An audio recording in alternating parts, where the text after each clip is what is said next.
the start. It is a complete hoax. It is time to shut down Mueller's partisan and very corrupt witch hunt. And also tonight, I suspect what we're seeing happening is the special counsel and his team are leaking information to the New York Times and the Washington Post. Why? They want to distract the media and you, the American people, because the heat is now on. I'll explain. Also, Congressman Trey Gowdy is revealing that the day after President Trump's election and his win, Strzok and his FBI lawyer mistress, Lisa Page, talked about a, quote, secret society within the FBI. Is this a banana republic? And the DOJ that could have been working against Donald Trump from November 9, 2016 on? Now, Representative Gowdy is also saying there is a text between Strzok and Page about destroying all their messages. We've seen this movie before. And congressional Republicans are now moving forward with a plan to publicly release that classified memo that highlights massive FISA abuse. And tonight, sources are telling Fox News it could happen any day. We are asking your help. Those of you watching, help make this happen. Tell your members of Congress to release the memo. Hashtag release the memo. All of that in tonight's very important breaking news opening monologue. All right, tonight the vindication continues. We have a lot of brand new information to share with you. The truth about the Russia investigation is being exposed as a sham, a Democratic political operation, and it has now turned into a witch hunt.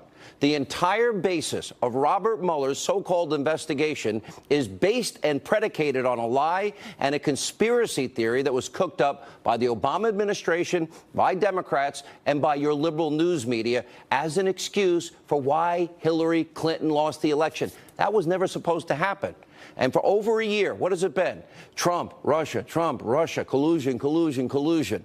We have no evidence to date. The only evidence that we do have tonight is that Hillary Clinton bought and paid for a salacious, phony document filled with Russian lies to try and influence all of you during that election. That's what Mueller should really be looking into, but instead, his investigation is now morphed into a Democratic political hit job to remove a duly elected president from office and use the powerful tools of intelligence and the FISA courts to do it. Now, with more damaging information coming out every day, it looks like special counsel Robert Mueller and his partisan hacks, they are trying now to change the narrative with their lamestream media friends with selective leaking today. Every one of them is a non-story, not worthy of your attention unless you work for the fake news media. Now, before we get to tonight's new information, remember this. Comey is corrupt as they come. He gave those memos to the Columbia professor for the very purpose of leaking to the press so a special counsel would be appointed, hoping that this would all come to pass. And Comey also reportedly coordinated his congressional testimony with Robert Mueller. That sounds like collusion. And in spite of these facts, the delusional Comey, he's actually trying to fashion himself as a martyr. As he recently tweeted, good to read reports of people standing up for what they believe in. Then he quotes Dr. Martin Luther King Jr. The ultimate measure of a man is not where he stands in moments of comfort and convenience, but where he stands at times of challenge and controversy. Wait a minute. He put the fix in so Hillary wouldn't be charged in spite of the evidence he knew existed. This is an embarrassment, a national disgrace, and beyond laughable. He deserved to be fired. We'll explain why in a minute. And also tonight, we have more evidence of just how fraudulent, unethical, and nefarious Mueller's investigation really is. Now, here are the new texts just released today between anti-Trump FBI officials, which confirms everything we have been telling you. On May 19th, 2 days after Robert Mueller appointed the special counsel, Strzok writes to Page, you and I both know the odds are nothing. If I thought it was likely, I'd be there, no question. I hesitate in part because of my gut sense and concern. There's no big there, meaning Trump-Russia collusion. So you have Strzok. He was a high-ranking intelligence official at the FBI that specialized in Russia, signed the paperwork to start the entire Russian investigation, knowing there's no there. In other words, it's always been a hoax, and this proves it. It was part of an attempt to stop Trump from winning, and then to remove him from office. And if it means breaking the law using the intelligence community, so be it. We never should have gone down this road. And the mainstream media and their hacks in the media, CNN, MSNBC, every broadcast channel, New York Times, Washington Post, they have been giving you nothing but lies and propaganda now for a year. And now those involved, those responsible for crimes that were committed, they are now trying to cover it up. They're not going to get away with it. When all is said and done, this is going to make Watergate look like a kid stealing candy from a store. And as we reported yesterday, 5 months of key text messages are missing between Strzok and Page. Here's what happened during this critical time frame. This is from December 14, 2016 to May 17, 2017. Now, in March, President Trump, remember, he claimed, they were wiretapping at Trump Tower. We broke that nearly a year ago right here on this program. Then BuzzFeed published, this is during the 5 missing months, the Clinton bought and paid for phony Russian lying dossier. That was in January. All of a sudden, the text stopped. And that was used in part later on to get the FISA warrant to spy on the Trump campaign. Remember that. It was before that. And later that month, former National Security Advisor, Lieutenant General Michael Flynn, he's interviewed by the FBI. And wouldn't luck have it, it was Peter Strzok who actually was the official that oversaw that interview. And on May 9th, the FBI Director James Comey was fired. And then on May 17th, Robert Mueller was named as special counsel. Now, those are the major events. And how conveniently it happens that the messages, some 50,000 of them, this is the time period where Strzok and Page's messages are missing. And the FBI is trying to blame it on Samsung, who supplied the phones. You've got to be kidding me. It's the FBI that specializes in intelligence and evidence gathering. They can't find the messages?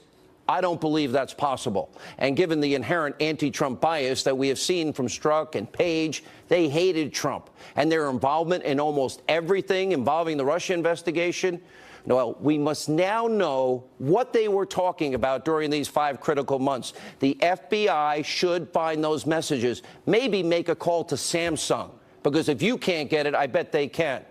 Now, there's also a stunning new revelation tonight about these missing text messages. Congressman Trey Gowdy is saying that there is a message between Strzok and Page about deleting these text conversations. You can't make this up for a novel. Look at this new information. Lay aside this glaring 5-month gap in text that the world's premier law enforcement agency somehow missed. Lay that aside. What we have seen, what Johnny and I saw today, was a text about not keeping text. We saw more manifest bias against President Trump all the way through the election into the transition. Hatred of Trump, bias against Trump, and not keeping the text messages. Well, that sounds like obstruction of justice. And by the way, it's not the first time, is it, that we've all seen this happen? Every single solitary time the Obama administration and their officials are backed into a corner and in serious legal trouble, all of a sudden, all the evidence just magically disappears. For example, this is their modus operandi. Hillary Clinton, 33,000 subpoenaed emails deleted. And just to make extra sure, acid washed, bleach bit, the whole entire hard drive to make sure the evidence is completely destroyed. And just in case it made it to one of her Blackberries or mobile devices, well, she sends an 8 out with a hammer. Boom, let's smash that sucker. And the only phones they gave the FBI, they had no SIM cards. I'm sure just an accident, right? You believe that? I'll sell you a bridge to nowhere.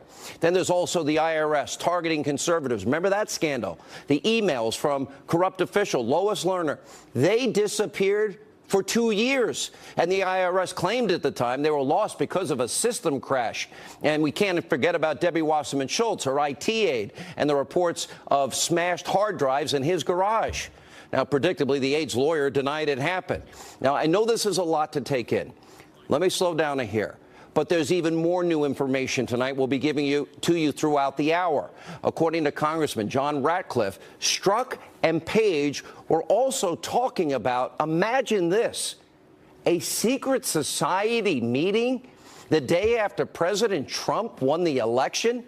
Who's in the secret society? Let's see, could it be Page and Strzok and McCabe and Comey and, let's see, Bruce Orr? Could it be Rod Rosenstein? Who else is in the special secret society? Aren't they supposed to be transparent? Watch this.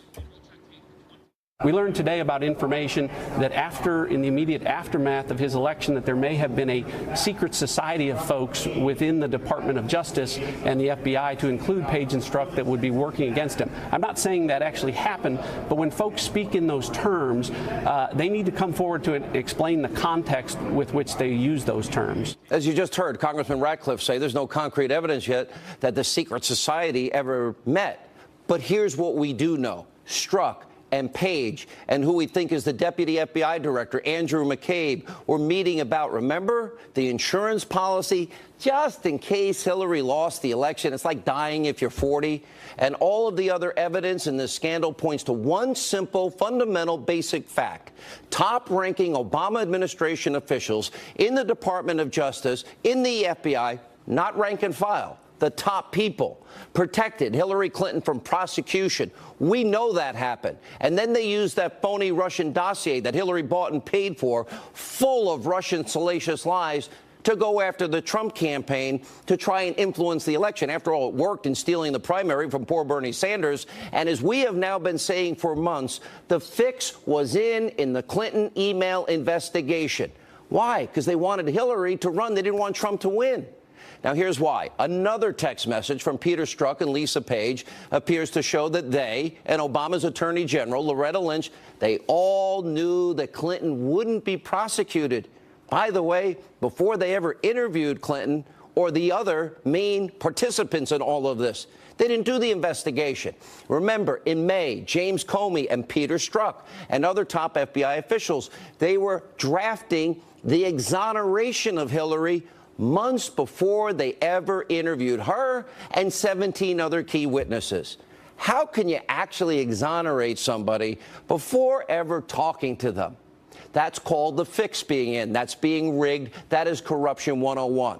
Let's take a look at James Comey denying under oath that he reached his legal conclusion before interviewing Hillary Clinton. Now, remember, we have all the different drafts, and his original drafts all pointed to a case of Hillary being guilty as hell. Watch this.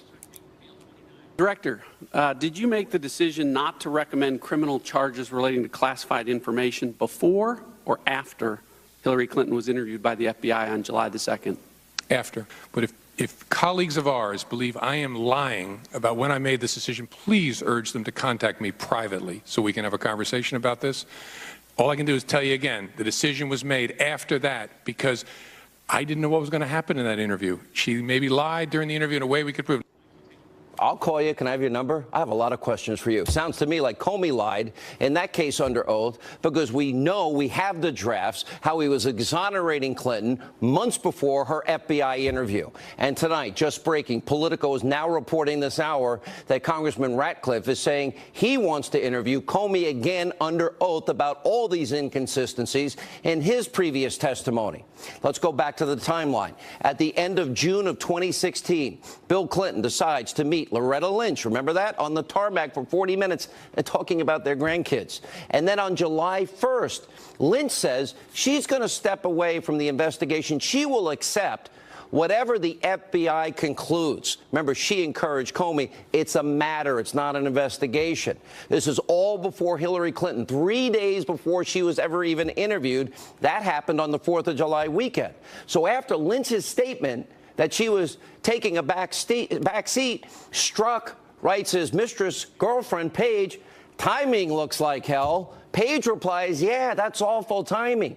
And then later adds, it's a real profile in courage since she knows no charges will be brought.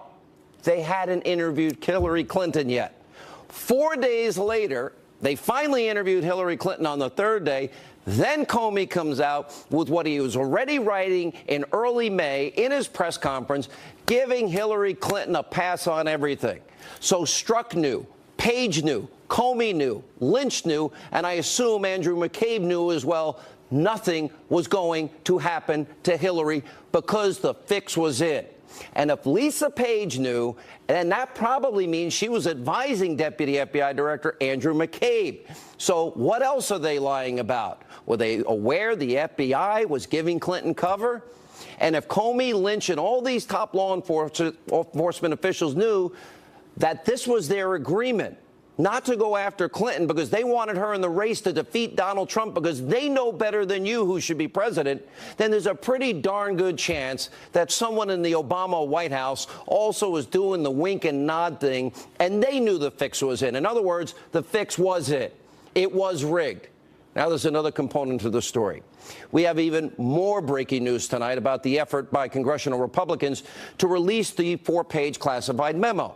That exposes the FISA abuses against the Trump campaign. Byron York reporting nearly 200 members of Congress have now seen this. And Fox News is reporting tonight that the memo could be released any day now. But we're still calling on you, the American people, once again, call up your members of Congress, demand that the memo be released. Release the memo. Call the number at the bottom of your screen, 202-224-3121. Tell your members of Congress, we deserve to know the truth about what is likely the biggest scandal in American history. There's so much information. There's so many players involved in all of this. Let me tie it together.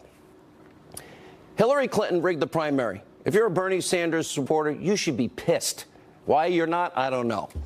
Even though there is incontrovertible evidence she broke the law, James Comey, Andrew McCabe, Peter Strzok, Lisa Page, Loretta Lynch all put the fix in and allowed her to stay in this presidential race. They ignored the rule of law, the Constitution, and Clinton and the DNC that she controlled then spent over $12 million to influence the election, with a bought and paid for dossier full of Russian lies and propaganda that was shipped off to the compliant media. The Obama administration weaponized the powerful tools of intelligence that we need to keep our country safe, but in this case, they used it to target members of the Trump campaign. This, so you understand, is so much bigger than Watergate. It's about our Constitution, about the rule of law. It has been shredded. All because powerful people at the highest level in the DOJ and the FBI thought they knew better than you as to who should be president. There needs to be serious ramifications if we're going to save our country in all of this. People must be held accountable. They must be investigated. They must be indicted, and probably many of them thrown in jail.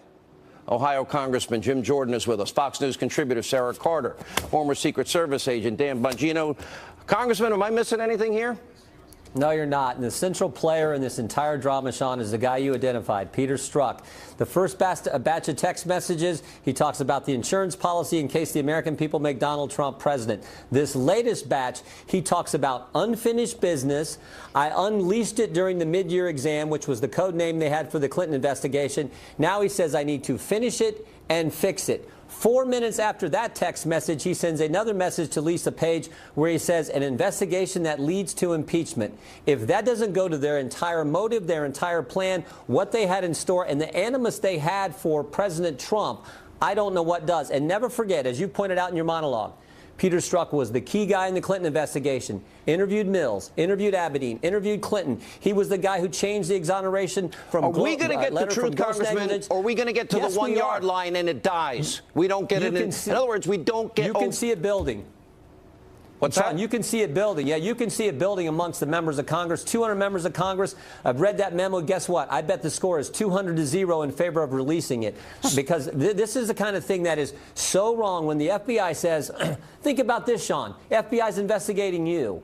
And you lose important documents, or you lose text messages, or you delete emails. Bring me a cake with a file because I'll be in jail. Bring me the cake. No kidding. All right, let me go to Sarah That's Carter. What drives Americans crazy. Sarah, it has been almost a year since you and John Solomon broke the story about the warrants at Trump Tower, the investigation.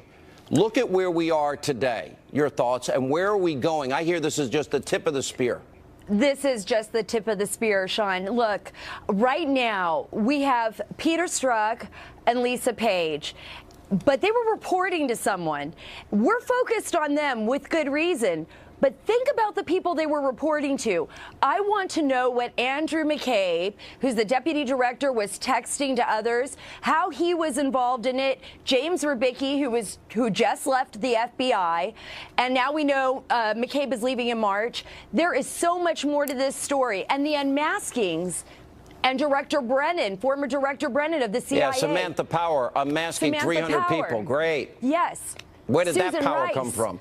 And, well, yeah, where did that come from? And now she says she told Trey Gowdy that someone signed those unmaskings in her name. I'd like to know who then. Let's find out who was impersonating the UN ambassador and that were unmasking Americans. You know, fundamentally, Dan Bongino, I am really, this 5-month gap, this is so much bigger than 18.5-minute gap of tape in the Watergate tapes. 5 months, the most critical time period. With your experience in law enforcement, the Secret Service, the new NYPD, are we able to retrieve those forensically? I don't believe they're lost. Sean, let me tell you something, and I'm willing to put my credibility behind this on your show tonight. Those messages aren't lost. I absolutely believe this is some kind of a canary trap to out leakers again. We've seen this pattern before. False information put out there to catch people leaking information. We saw it on the Don Trump Jr. WikiLeaks story, with the Deutsche Bank story. We also saw it with the Mike Flynn story. Now, let me just say something to you here. That 5-month period is critical, because that's also the 5-month period where this Logan Act conspiracy, or what I've been calling a reverse engineering of a crime, happens within the DOJ or the FBI. Listen to me. Make no mistake on this. Donald Trump was set up. This was a sting operation the entire time, and this Logan Act conspiracy to hit Mike Flynn on while they were listening to his calls was a legal patina or a cover. That was a perjury trap. I bet my life on it, and it was illegal, the information they had beforehand. All right, Sarah and Congressman, when are we going to get the memo? When do we get it, Congressman? I think soon. I'm hoping even next week. I know I talked to Chairman Nunes. He's committed to making sure the committee calls its hearing, has the vote, and then we start that 5-day process. And I believe, frankly, the White House will give us the thumbs up right away. If that passes the committee with a majority vote, I think President Trump will say, let the American people see it. Sarah, are we going to... Congressman Jordan, yes. Yeah, he definitely brought up what I was hearing as well. There will be a vote next week. That's what I've been told. And then after that, it goes to the president, and I'm sure he will allow that to go public. And it's only we'll get to see the memo. And I hear there's a lot more even coming behind that memo. Do both of you glean that from what you heard? Yes. Okay. I think there'll be more memos, Sean. Wow. Sean, here's the other thing that I think is important. Why didn't Rod Rosenstein, when he testified just last month in front of the House Judiciary Committee, why didn't he tell us they were missing text messages? Wait a minute. Did Rod Rosenstein, exactly, bring him back. And did he extend that FISA warrant? Do you know that, Congressman? Did he extend that? I can't get into who signed what, and that's part of this. I just can't get into that. But my guess is he did. Rod Rosenstein came and testified. He was asked about the text messages because that was the day before he testified was when we got the first batch of the struck page text messages. The FBI turned them all over to the Inspector General. He went into Why didn't he tell us that they were missing office begging not to release any of this that constitutes the memo? Dan Bongino, last word. Sean, don't discount the name John Carlin either within the DOJ. He knew what was going on here in conjunction with Sally Yates, and this is the connection, I think, to the White House on this. Don't discount that name. He left under very suspicious circumstances. By the way, that's another point in the timeline, Sarah, I forgot to mention. Yeah, it is an important point and a crucial point, but I think an even bigger point now is that Radcliffe wants to interview Comey, interview Carlin, interview Sally Yates. Let's find out what was going on with them, and I think we'll start to see the story unravel. All right, guys, amazing work, all of you. We really appreciate it. Thanks, Sean. Release the memo and find the text. All right. Now, when we come back, he was on fire last night. Reaction to my opening monologue. We'll check in with the chief counsel for the American Center for Law and Justice, President Trump's attorney. Jay Sekulow, straight ahead. He is the chief counsel for the American Center for Law and Justice, President Trump's attorney, Jay Sekulow. A secret society? A secret society? Yep. Look, Sean, I mean, you could start with the secret society. You could end with the missing text messages, or you could start where Senator Grassley, the chairman of the Judiciary Committee, said, conclusions first, fact-gathering second. That's no way to run an investigation. So I think what we you've have a tape of Radcliffe. I want to show it to everybody. Yeah, sure. Because he's asked this question. This is a key moment. Let me go back to this here, and I'll get your response to it.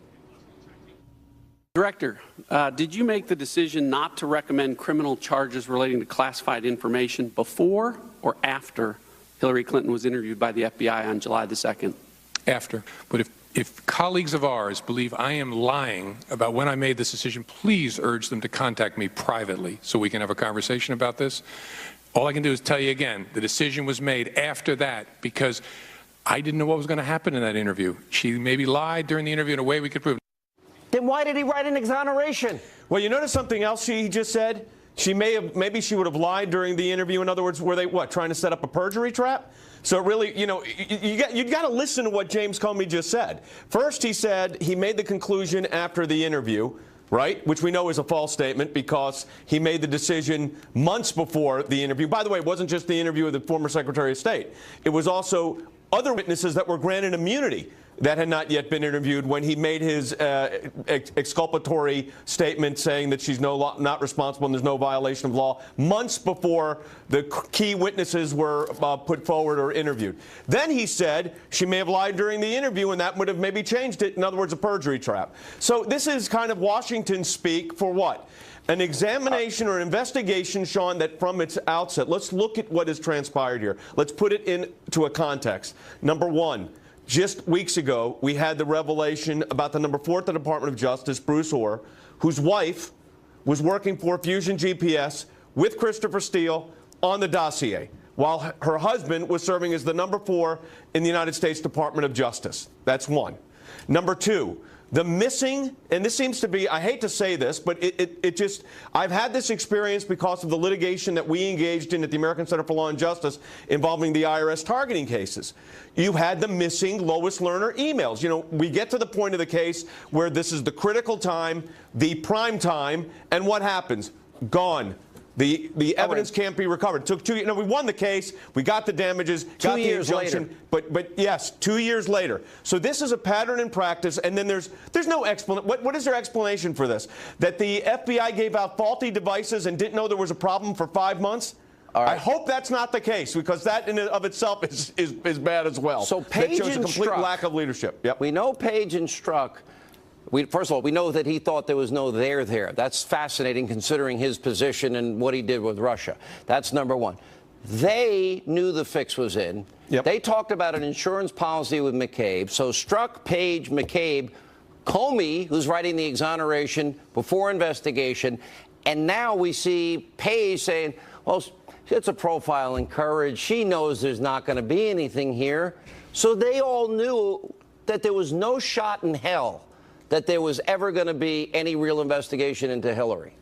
You know, Sean, I said it last night. These aren't investigations. These are political setups. It's a faux investigation. The reality is there's nothing in the investigation that's investigatory. In other words, when you look at what happens, the way it transpires, the missing documents, the witnesses, the statement from Peter Strzok, I mean, that's the classic one, and saying, well, there's no big there, so why am I going to waste my time going on to the special counsel's team, which he, by the way, does a couple days later. So you have all of this back and forth, but realize what was going on. He would have known there was no there because of what? He was on the Russia collusion, so-called collusion investigation from the outset. So the leak tonight, I want to ask you, and I don't know if you can answer this, that Robert Mueller wants to ask about the firing of Comey and about General Flynn. Now, I'm not a lawyer. I'll just give you my take. Never in a million years under these conditions, with his team of only Democratic donors and the track record of people like Andrew Weissman, would I ever let a president ever talk to this man, ever. So let me just say this. Look, as the president's lawyers, we evaluate the situation, we evaluate the facts, we evaluate the circumstances. It's a trap. I don't trust him. Sean, let me respond to you here. I understand what you're saying. But look, as the lawyers, we evaluate the entire matter. I'm not going to disclose what conversations we have or have not had with the special counsel. I will tell you this. This has been the most transparent investigation in history. We have turned over, when I say we, the president, the transition team, the campaign, the White House, tens of thousands, over 100,000 documents. We have had all of the witness voluntarily comply. There's been no assertion before the special counsel's office of any type of privilege, executive privilege, attorney-client privilege, anything at this point. Nothing. So I always ask the question, ask the president about what? That's what you want to know. So, again, I'm not going to disclose the conversations that we're having or not having. We are representing the client's interests. That's what I'll say. All right, fair answer. I understand your position. Jay Sekulow, thank you so much for being with us. When we come back, former Mexican President Vicente Fox, a Hannity classic shootout is next.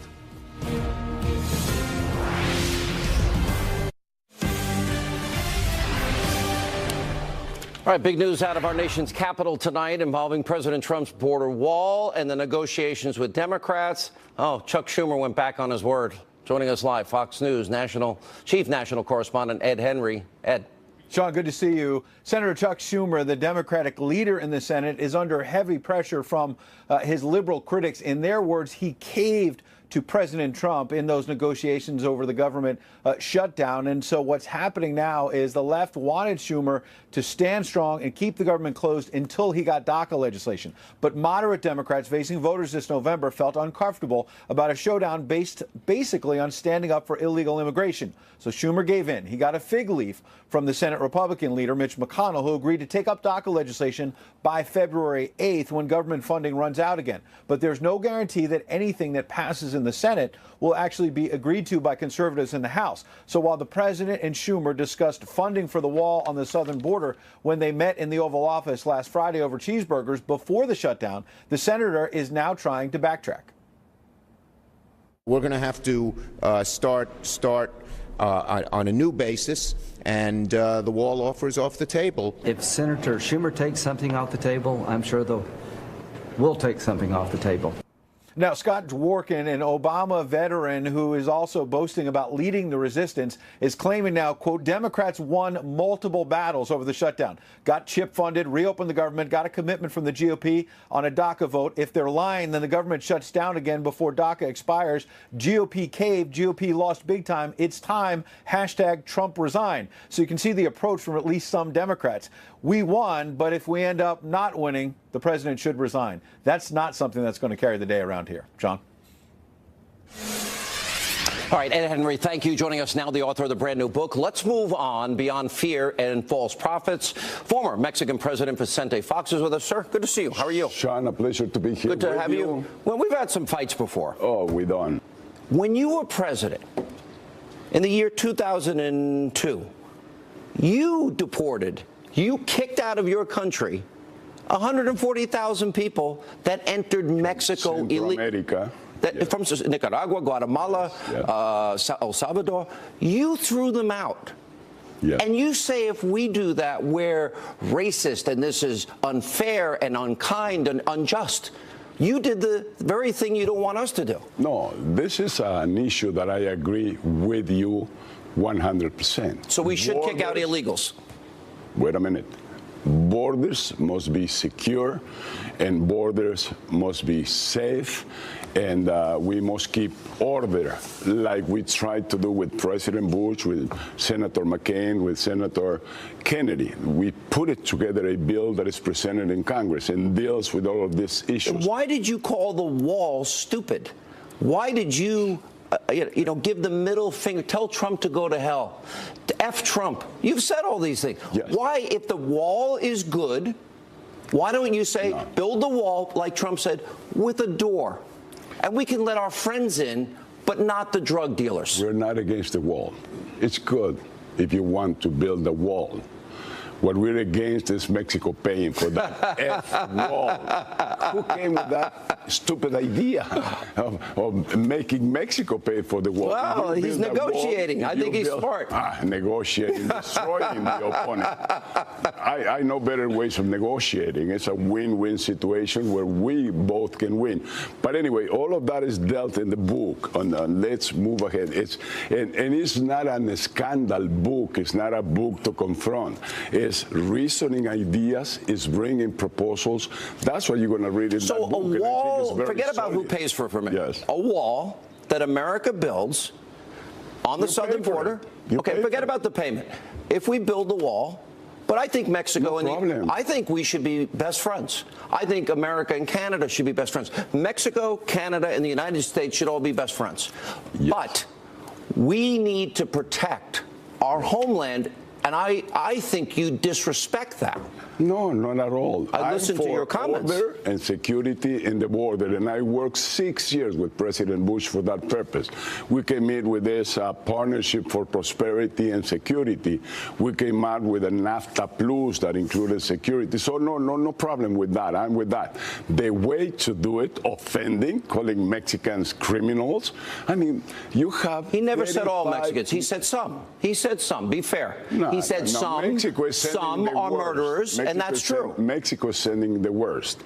And 35 million Hispanics work here and make this country competitive. Okay, but you want them to become citizens. And here's the thing. You agree in the rule of law, right? You're a president. Absolutely, yes. Okay. So if you don't respect American law and you come here illegally, then you didn't respect our laws and stuff. Wait a minute. All these people want to come in. Why don't we give it to the people that do it the right way, respect our laws? This is not the United States I know. This is not the United States sure it is. of the founding fathers. It absolutely is. No, my grandparents, wait a minute, all four of my grandparents came from Ireland. Yes. And they came through Ellis Island. Yes. They didn't have any money. They were broke. And they came here legally. Yes. All we're saying is we're going to be good neighbors. You have to respect our border. Respect it. And respect our law. Let's work on that. And that's what we did with President Bush, to come up with wise, bright ideas. It's not the stick anymore. That doesn't help the image of United States. If you want to get along, why do you call the president stupid? He can go to hell. You put your middle finger up. You say, you know, he's an idiot, the effing wall. Why do you say all of that? Because that's what I. How are we going to get along if you start saying that? That's what I perceived from him. I invited him to come. He went to Mexico. He met with your president. Yeah, the president. Historical mistake, because that's why today Trump. Why was it a mistake? You want to talk. You want a solution. Today Trump is president. And he shouldn't have been. But anyway, that's another issue. No, he should have been, because the American people decided. 30% of the people. No, excuse me, 40-some-odd%. And that's how our system works. Didn't go to vote. 50% didn't go to vote. How many people vote? What percent voted for you? 30% support for me. 46%. Okay, same thing. You didn't have a majority either. But I didn't go. I didn't go against opposition. I tried to unite, to work. Let me just end this on a good note. To get bipartisan agreements. You were a lot calmer this time than the last time we had a big fight. I would say we need borders to protect our country. Agree with it. Okay. And I would say the president's right. You don't need walls. You need borders. Walls. You build the wall. What for? It's a waste of money. Oh, let us decide what we're going to do. If you say you're not going to pay for it, it's our money. I tried to. But here's the thing. We'll build a wall with a big door, and we can all be friends. But America has the right not to let people enter here illegally. Who is going to pay for that wall and that door? All right, we'll fight. I don't know. Hopefully Mexico, not the United States. U.S. taxpayers, nobody else. Okay, so the wall's built with a big door. Yeah, and you would be happy. Big enough so you would be happy. Have a wall. You'd be happy with the wall? With a big door that you don't have a wall anymore? With a door that people come legally. I don't mind about the wall being built here. I just try to advise American citizens, my loved country, United States, don't waste your money. We should all be friends. That's what we're working for. Nice to see you. God bless you. Un placer. All right. Bless you. When we come back, Jesse Waters, Jessica Tarlow, that and more straight ahead. All right, joining us now, the co-host of The Five. It's his world. We live in it. Jesse, how do you do it? Well, you got to do it like... There you go. There you go. Oh, nice. And Fox News contributor Jessica Tarlow. Back to our top story. All right, so we have this 5-month critical gap. Lois Lerner's emails evaporate. Hillary Clinton's emails deleted, BleachBit, and hammers. Just, what's her name? Debbie Wasserman Schultz has an IT aide, broken hard drives busted up in his garage. You see a pattern here, Jessica, with your side? Doesn't this sound like a cover-up to you? Doesn't your intellect tell you this is a cover-up? I break so many computers, and not because I'm a liberal. With hammers? Not with hammers. You ever The use thing- bleach bit? No, I have not used bleach bit, and I think you've asked me that before, and it's still the same answer. No, I have never used bleach No bit. hammers, no but bleach this bit. doesn't seem like a cover-up to me. No. No, What it if Don doesn't. Jr.'s emails from 5 months all of a sudden disappeared? Would that be suspicious? Ding, ding, ding. Point for Waters. I mean, You common can't sense. score it like that. It's not a common sense thing. With the number of technological problems that can occur here, why would the FBI, don't you think that the people who took this oath to uphold justice in this can I just country tell you something? wouldn't Are they back the same? off of something Are like they the this same and wouldn't people? get rid of those text messages? This is the same FBI. Now, we got to go through this.